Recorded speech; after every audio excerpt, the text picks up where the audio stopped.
welcome back students. Let's dive right in today. This is SAT ACT Prep for Wednesday, August 26th, 2020.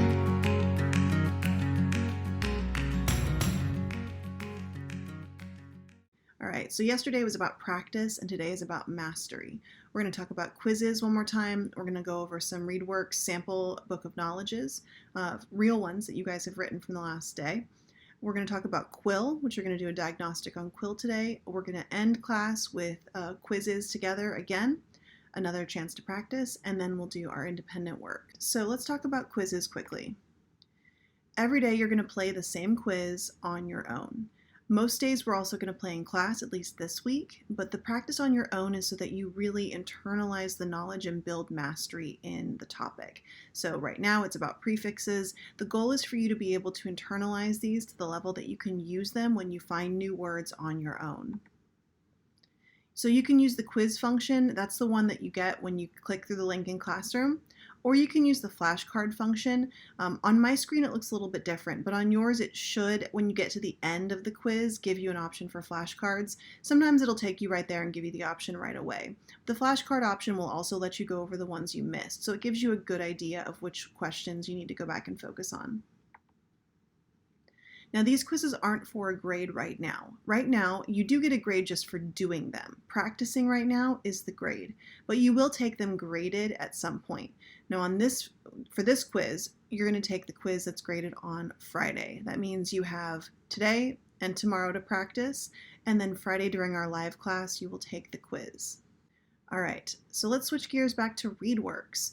Now, you did your first article on your own yesterday and completed a book of knowledge. So these were the things I asked you to do: to complete one article a day, to read or listen to it, to complete a book of knowledge between 50 and 100 words, including the 4 different things we outlined in yesterday's video.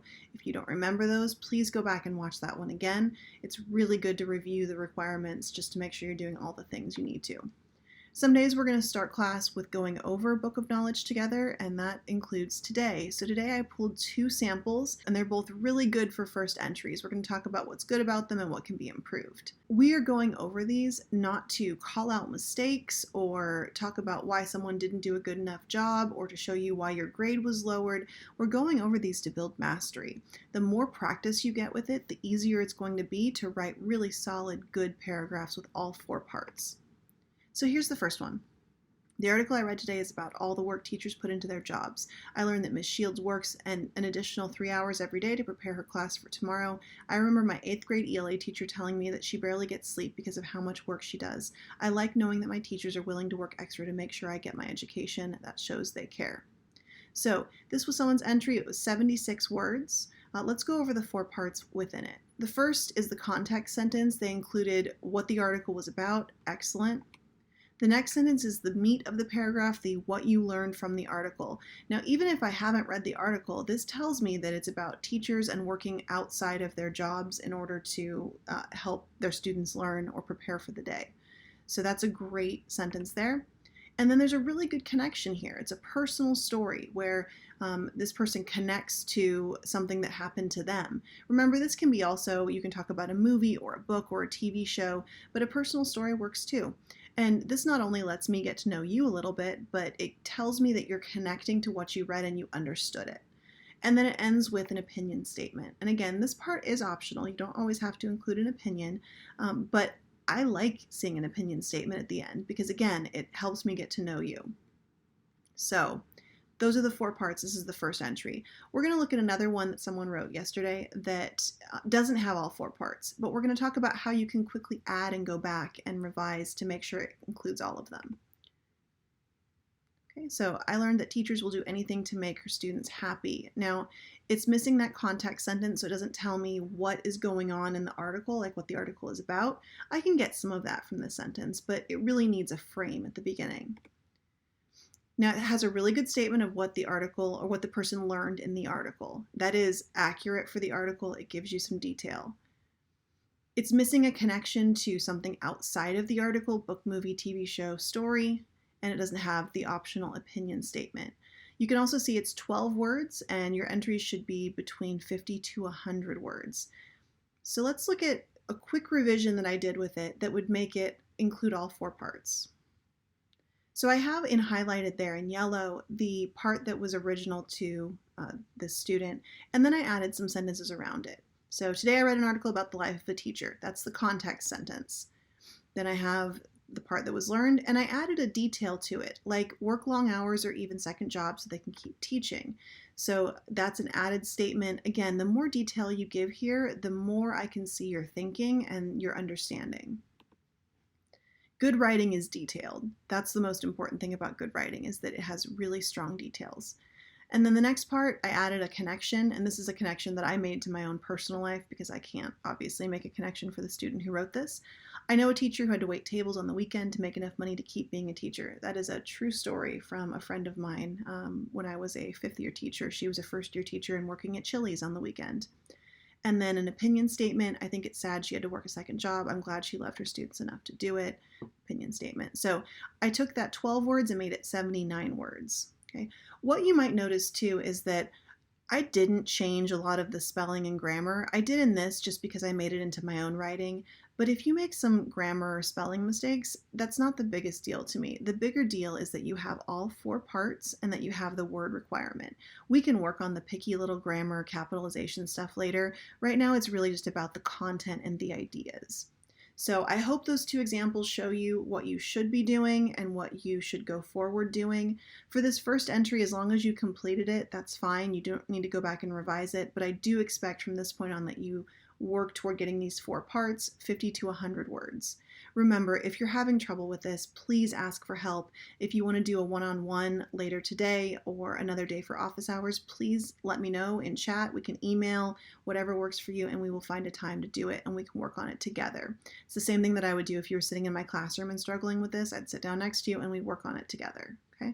So if this is a challenge for you, don't worry. We can work on it. All right. We're going to move on to Quill next. I did not change the image out, so it says quizzes on one side. I apologize for that. But Quill is another tool we're going to use in order to master language. What I really, really like about Quill is that it goes at your pace, and I can assign things to you that you actually need to work on that I've seen in your writing is something that you struggle with. Today you're going to do a diagnostic for me, and what that'll show me is what issues we can assign as a class and what things that I'm going to assign to you individually. It'll show me exactly what you need in order to become a better writer, and that's a big portion of this class, is learning how to write well. Now, why should you learn how to write well? Why should you master language? Everything in the world runs on language. Everything we're saying is just spoken writing. So writing is fundamental. It's something that everyone needs to be good at. And people do judge you based on the language you use, especially in professional situations. Now, sending emails to people, applying for jobs, writing statements on jobs as well, college essays, all those things are professional context for you right now. And it's important how you use language. So the more professional and clear and correct your language is, the better you're going to come off.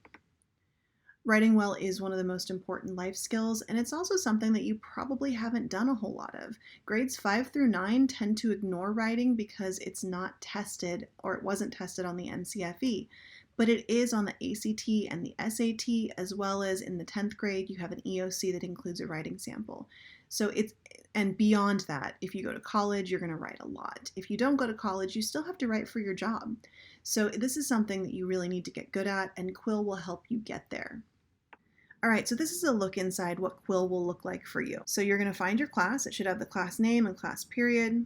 You click on it, and then you should see a diagnostic page right here. So it should be in all activities. If you don't see this, or if the class is wrong, you need to email me and let me know so I can fix it for you.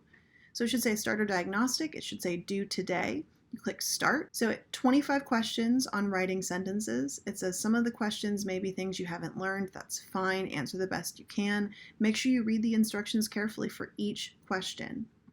You begin. And then you're going to have blank. So we arrived blank school before the bell rang. So you're going to choose one of those 4 answers. I'm going to write 1, hit submit. Now I am just choosing randomly. Don't take my answers as right or wrong. And you see it doesn't show you whether it's right or wrong. So New Year's Day is a holiday. Submit. And you're just going to keep going like that until it shows you have 25 questions answered. Now, when you've completed it, it should show up in completed activities. So you can see because I haven't completed it, there's nothing there. It will still show up on this screen on the All Activities page.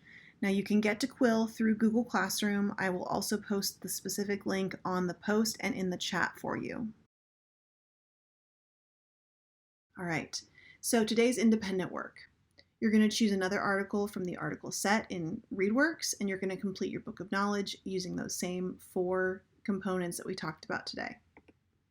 You're going to do the Quill diagnostic. Now this might take you 15 or 20 minutes, so make sure you allot time for that. And then practice quizzes on your own at least once. If you are getting a lower score, like in the 50s, 60s, 70s, you need to probably practice more than once a day. You should be practicing this until you can get it automatically on your own without having to really dig in your memory until it's just on the tip of your brain, tip of your tongue. All right, please make sure you're completing your independent work every day. It is important. It is going to start going in PowerSchool so you can see what you have completed and what is left to be completed. And it's so much easier to do it each day than it is to leave it to the end and try and race and get it all done later. So let's switch gears and go ahead and play quizzes together, and I will talk to you tomorrow.